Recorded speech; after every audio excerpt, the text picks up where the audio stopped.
జై శ్రీమన్నారాయణ.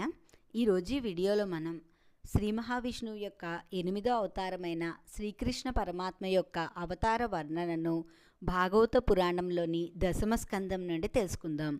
పూర్వము యదువంశ ప్రభు అయిన సూరసేనుడు కుమారుడు వసుదేవుడు మధురా నగరంలో నివసించేవారు. ఉగ్రసేన మహారాజు కుమారుడు కంసుడు తన చెల్లెలు అయిన దేవకీదేవిని వసుదేవునికిచ్చి వివాహం జరిపించెను. ఆ తర్వాత తన చెల్లెలు దేవకి వసుదేవునితో పాటు కంసుడు రథంలో ప్రయాణిస్తూ ఉండగా కంసునితో ఆకాశవాణి ఈ విధంగా పలికెను: ఓయి కంస, నీ చెల్లెలు యొక్క అష్టమ సంతానం నిన్ను సంహరించును అని చెప్పగా క్రూర స్వభావం గల కంసుడు ఆకాశవాణి మాటలు విని కోపం చెంది దేవకీదేవిని సంహరించడానికి సిద్ధపడ్ను. ఇదంతా చూసిన వసుదేవుడు కంసుని యొక్క ఆవేశాన్ని ఆపడానికి ప్రయత్నించినా వినకపోవడంతో ఆకాశవాణి చెప్పిన మాటలను బట్టి మాకు పుట్టబోయే సంతానం వలన మాత్రమే నీకు మరణం సంభవించును, కానీ నీ సోదరుని వల్ల కాదు. కావున నీ సోదరిని విడిచిపెట్టుము అని ప్రార్థించను. మాకు పుట్టబోయే సంతానంను నీకు సమర్పించుకుంటాను అని చెప్పగా కంసుడు వసుదేవుని మాటలకు స్థిమితపడి అందులకు అంగీకరించను. ఆ తర్వాత కంసుడు వారి ఇరువురిని చెరసాలలో బంధించెను. కొంతకాలానికి సంవత్సరానికి ఒకరు చొప్పున దేవకీదేవి 6 పుత్రులను ప్రసవించెను.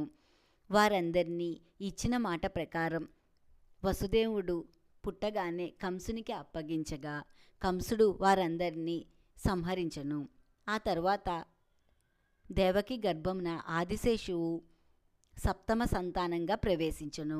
కానీ కంసుని వలన హాని కలుగుతుందని శ్రీ మహావిష్ణువు యోగమాయ ద్వారా ఆదిశేషువును వసుదేవుని మరొక భార్య అయిన రేవతి గర్భంన ప్రవేశపెట్టెను. ఆ విధంగా బలరాముడు వసుదేవుని మరొక భార్య అయిన రేవతి గర్భం నందు జన్మించెను. అందుచేత దేవకీదేవికి 7వసారి గర్భస్రావం అయిందని అందరూ భావించారు. ఆ తరువాత జగత్ప్రభు అయిన శ్రీమన్నారాయణుడు వసుదేవుని మనస్సునందు తన అంశతో ప్రవేశించెను. ఆ పరమపురుషుడు తేజస్సు తనలో ప్రవేశించగానే వసుదేవుడు సూర్యుని వలె ప్రకాశించెను. అట్టి దివ్యాంశ వసుదేవుని వలన దేవకీదేవి నిర్మలమైన మనస్సును ధరించెను. అంతటా దేవకీదేవి చంద్రుని కాంతి వలె ప్రభాసిల్లెను. దేవకీదేవి గర్భంలో శ్రీహరి దివ్యాంశ పెరుగుచుండెను. దేవకీ వసుదేవుల కాంతిని గమనించిన కంసుడు ఆకాశవాణి మాటలను గుర్తుకు తెచ్చుకొని తనను చంపబోయే అష్టమ సంతానం ఇతనే అని భావించి భయభ్రాంతులకు లోనయ్యను. నిరంతరము శ్రీహరి గురించే ఆలోచింపసాగెను. బ్రహ్మ, శివుడు, దేవతలందరూ దేవకీ గర్భంలో ఉన్న శ్రీహరి అంశను స్తుతింపసాగెను. శ్రీహరి అవతరించే సమయం ఆసన్నమయ్యను. ఆకాశంలో సూర్యచంద్రుల కాంతి మరింత పెరిగెను. నక్షత్రాలు మిలమిలలాడెను. వృక్షములు, చెట్లు ఫల పుష్పాలతో కలకల్లాడెను. ఆ సమయమున ఆకాశమున దేవదుందుబులు మ్రోగెను. కిన్నెర గంధర్వులు మధుర గీతాలను ఆలపించి అప్సరసలు నాట్యం చేసెను. ఆ రోజు రాత్రి సమయంలో చెరసాలయందు శ్రీ మహావిష్ణువు దేవకీ గర్భమున తూర్పు దిశయందు పరిపూర్ణ కళలతో తేజోరిలుచున్న నిండు పున్నమి చంద్రుని వలె ఆవిర్భవించెను. ఆ స్వామి నేత్రములు కమలముల వలె శోభిల్లెను. ఆ ప్రభువు చతుర్భుజుడై శంఖచక్ర గదా పద్మములను ధరించెను. ఆయన వక్షస్థలం నందలి శ్రీవత్సము, కంఠం నందలి కౌస్తుభమణి మెరిసిపోతూ ఉండెను. పీతాంబరములతో వజ్ర వైడూర్యముల గల కిరీటంతో ఉన్న శ్రీహరిని చూసి వసుదేవుడు పరమ ఆనందమును పొందెను. కానీ మరలా కంసుని వల్ల కలిగే హానిని తలంచుకొని, పురుషోత్తమ, నీవు ముల్లోకాలను రక్షించుటకు నా ధర్మపత్ని అయిన దేవకీ గర్భంన అవతరించితివి. కంసుడు మిక్కిలి దుష్టుడు. నీవు జన్మించిన విషయం తెలిసిన ఆయుధములు చేబూని ఇక్కడికి వచ్చెను అని పలకగా దేవకీదేవి కూడా తన పుత్రుడిని చూసి పరమ ఆనందంతో పొంగిపోయెను.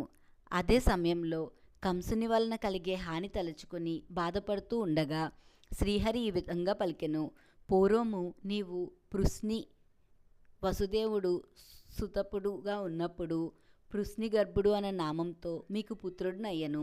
ఆ తర్వాత కాలంలో నీవు అదితి వసుదేవుడు కశ్యపుడుగా ఉన్నప్పుడు వామనుడిగా అవతరించను.